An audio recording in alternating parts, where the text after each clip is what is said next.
Տիկին Կարապետյան, ինձ հարց եք ուղղել, փորձեմ անդրադառնալ դրան։ Սիրելի հայրենակիցներ, Տիկին Մարիա Կարապետյանի նուրբ հոգին ալեկոծվել էր հարցազրույցում հնչեցրած իմ այն պնդումից, որ Տիկին Կարապետյանը համահեղինակել է մի զեկույց, որը հակավրացական է։ Այո, ես սխալվել եմ իմ այդ պնդումն անելիս, որովհետև Տիկին Կարապետյանը ընդամենը կողմ է քվեարկել հակավրացական նման մի զեկույցին եւ համահեղինակել է մեկ այլ զեկույց։ Այո, Տիկին Կարապետյան, ես այդտեղ սխալվել եմ։ Ցավոք սրտի, այո, սխալվել եմ, բայց իմ այդ սխալը, Տիկին Կարապետյան, հազարավոր կյանքեր չի արժեցել, Արցախ չի արժեցել, մեր ազգային ինքնության կործանում չի արժեցել, բայց ձեր նուրբ հոգին կարծես այդտեղ առանձնապես չի ալեկոծվում, ցավոք սրտի։ Իսկ Ալեն Սիմոնյանն էլ ինձ անդրադառնալիս, չգիտես ինչու իմ ժպիտը նրա մոտ այսպես նյարդային ինչ-որ բան է առաջացնում, ասում է Տիկին Գրիգորյանը նեղվել է, որ ՔՊ-ի նավը չի խորտակվել։ Ես ուզում եմ, որ ինքը իմանա, որ որևէ մեկը հավերժ չի։ Ձեր նավը խորտակվելու է եւ ես ամեն բան անելու եմ, որ Արցախը կործանածների նավը խորտակվի։ Իմ փոքր մասնակցությունը կունենամ, փոքր մասնակցությունը կանեմ, մեծ մասնակցություն կարողանամ ունենալ, մեծ մասնակցությամբ հանդես կգամ, բայց այն, որ Արցախը կործանածների նավը խորտակվելու է, որևէ վարքյան նույնիսկ կասկած չունենաք, բոլոր իշխանություններն էլ անցողիկ են։ Սիրելի հայրենակիցներ, քանի որ հիմնական թեման բյուջեն է, ես պետք է թվերին անդրադառնամ, ֆինանսների նախարարն այստեղ նստած է։ Ուրեմն նախ եւ առաջ չեմ կարող չսկսել մեր պետական պարտքից։ Պետական պարտքն ասելիս մեր սիրելի հայրենակիցներ պետք է իմանաք, որ 2018 թվականի վերջին մեր պետական պարտքը մոտ 7 միլիարդ էր, իսկ հիմա մինչեւ 14 միլիարդ, այսինքն կրկնակի ավելացել է մեր պետական պարտքը։ Իսկ պարտքի սպասարկման համար այս տարի տրվելու է 432 միլիարդ, որը մոտ կրկնակի անգամ մեր առողջապահությանը տրվող գումարի չափով է, այսինքն այնքան գումար, որքան տրվում է առողջապահության ոլորտին, երկու այդքան տրվելու է ընդամենը մեր պարտքը սպասարկելու համար։ Այս այն է, ինչ դուք պետք է իմանաք։ Եվ ամենակարևոր հարցը, լավ, այդքան գումարներ ներգրավել եք, ինչ է ստեղծվել, ինչ հավելյալ արժեք է ստեղծվել մեր երկրում, որ մեր թոռները կարողանան գնահատել այդ արժեքը։ Սովորաբար, երբ այս հարցադրումը հնչեցնում ենք, մարդիկ գալիս ու ասում են, բա գիտեք, դպրոցներ են կառուցել։ Շատ լավ է, որ դպրոցներ եք կառուցել, բայց դուք խոստացել եք 300 դպրոց կառուցել։ 300 դպրոցից ընդամենը 59 դպրոց է կառուցվել, ընդ որում 33-ն է միայն որ նոր դպրոց է։ Մնացած 26-ը ընդամենը վերակառուցվել է դպրոցը։ Ես ուզում եմ ձեզ ասել, որ դուք 8 միլիարդ, գրեթե 8 միլիարդ պարտք ավելացնելով մեր ապագա սերունդների ուսերին մի ռազմավարական նշանակության օբյեկտ չեք կառուցել, ատոմակայան չեք կառուցել, ռազմավարական ստրատեգիական նշանակության ենթակառուցվածք չեք կառուցել, երկաթգիծ, նույնիսկ 1 միլիոն բնակչություն ունեցող Երևանում, որտեղ մարդիկ գրեթե ամեն օր մինչև 2 ժամ խցանումների մեջ կանգնած են։ Այսօր, երբ որ քաղաքական մեծամասնությունը չկարողացավ գալ նիստի, ես վստահ եմ, որ մեծ մասը խցանման մեջ կանգնած եք, ինչպես որ ես։ Բա դա ինչու է այդպես, որտեղ երբ որ քաղաքապետերը համատարած շինթույլտվություններ են տալիս, տարբեր տեղեր խոշոր շենքեր են կառուցում, չեն մտածում այդ ճանապարհը ոնց նոր ճանապարհ կառուցելու մասին։ Իմիջիալից որտեղ է ձեր Աջափնյակի մետրոյի կայարանը։ Ձեր ընդհանրապես գործունեությունը Աջափնյակի մետրոյի կայարանի նման մի բան է, որ խոսում եք տարիներ շարունակ, բայց գոյություն չունի։ Խաղաղությունն է ձեր Աջափնյակի մետրոյի նման մի բան, որ խոսում եք, բայց գոյություն չունի։ Ժողովրդավարությունն է Աջափնյակի մետրոյի նման մի բան, որ խոսում եք, բայց գոյություն չունի։ Մի թունել սարքել եք, նոր ճանապարհ սարքել եք, ոչ չեք սարքել։ Ավելին, խոսքը Երևանում նոր ենթակառուցվածքի մասին է, հանգստացեք, շունչ քաշեք։ Ավելի Նիկոլ Փաշինյանը վերջերս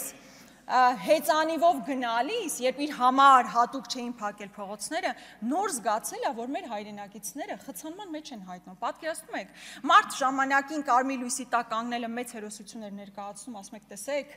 նոր Հայաստանում վարչապետը նման ձև պետք է դիրքավորվի։ Հիմա ընդամենը մի անգամ 7 տարի անց ճանապարհները փակելուց հետո հեծանիվով գնալիս հասկացել է, որ մարդիկ ժամեր շարունակ ուղղակի խցանման մեջ են կանգնած։ Խոստացել էիք 15 ջրամբար։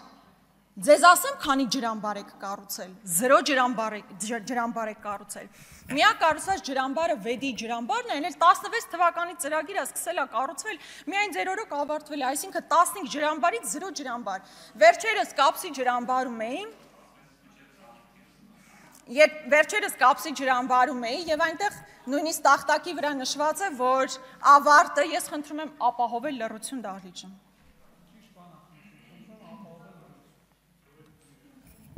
Վերջերս Կապսի ջրամբարում է եւ այնտեղ տախտակի վրա նշված է, որ ծրագրի ավարտը 26 թվականն է եւ ընդամենը 10%-ով էր իրականացված ծրագիրը, այսինքն այդ խոստումն էլ չի իրականացվել։ Վարկերը ներգրավում են, դրա դիմաց տոկոսները փակվում է, բայց բուն ծրագիրը չի իրականացվում ու դա երկար տարիներ է տևում։ Արտահանումը կրճատվել է 47%-ով, որովհետեւ այնինչ արտահանում էիք կամ ոսկեր կամ թանկարժեք մետաղներ, որը հասկանում եք աշխարհաքաղաքական ինչպիսի իրողություններով էր պայմանավորված։ Երբ մենք ասում ենք 8 միլիարդ ներգրավել եք, ինչ եք ստեղծել, հենց դրա մասին ենք խոսում, որ այսօր այնպիսի պրոդուկտ չի ստեղծվել,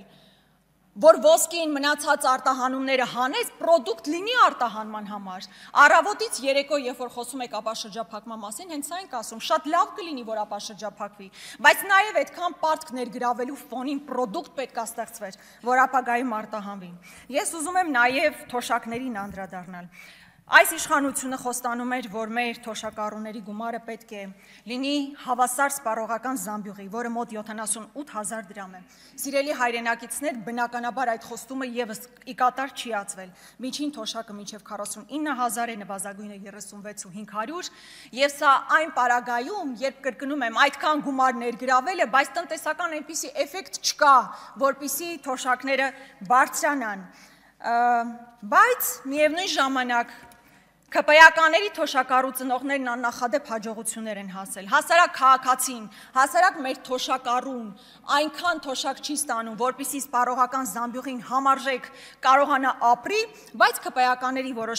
որոշ թոշակառու ծնողներ աննախադեպ հաջողություններ են ունենում։ Սրա մասին բազմաթիվ անգամներ խոսել են, բայց հերթական առիթն է խոսելու։ Ինչպես օրինակ Տիգրան Ավինյանի մայրով $490,000 տուն է գնել, ինչպես Տիգրան Ավինյանի հայրով $200,000 Սևանում տուն է կառուցել, ինչպես գնել Սանոսյանի թոշակառու մայրը, ով $230,000 տուն է կառուցել, ինչպես Դիանա Գասպարյանի սկեսուրը, ով ոչ միայն տուն է գնել, այլ բազմաբնակարան շենքեր է կառուցել, ինչպես Դիանա Գասպարյանի սկեսրայրով գազալցակայան է կառուցել։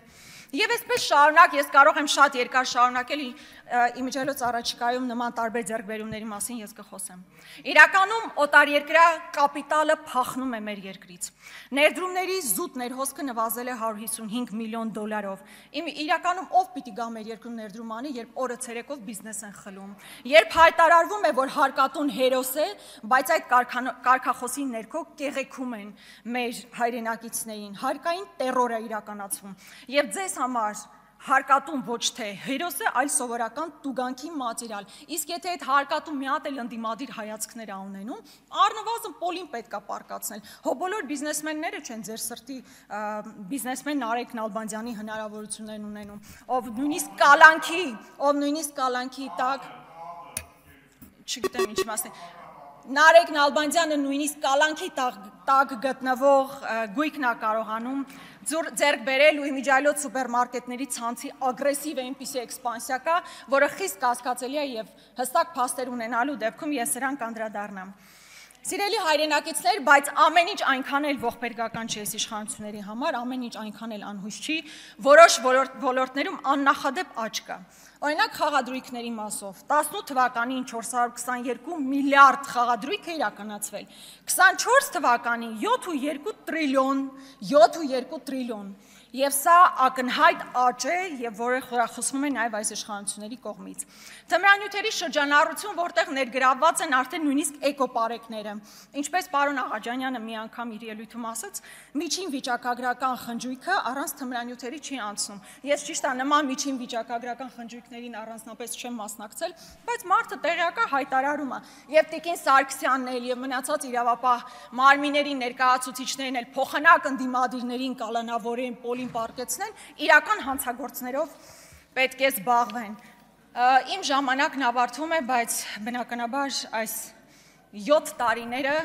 եւ արդեն գրեթե 8 տարին հասնող այս տարիները ժողովրդի մեջ ամրագրվելու են որպես Արցախը կորսված տարիներ այս իշխանությունների վարած քաղաքականության արդյունքում, հոգևորականներ կալանք հոգևորականների նկատմամբ իրականացված բեսպրիդելի տարիներ, որտեղ երբ ընդդիմադիր համայնքապետ է ընտրվում կամ Շնորհակալություն Տիկին Գրիգորյան։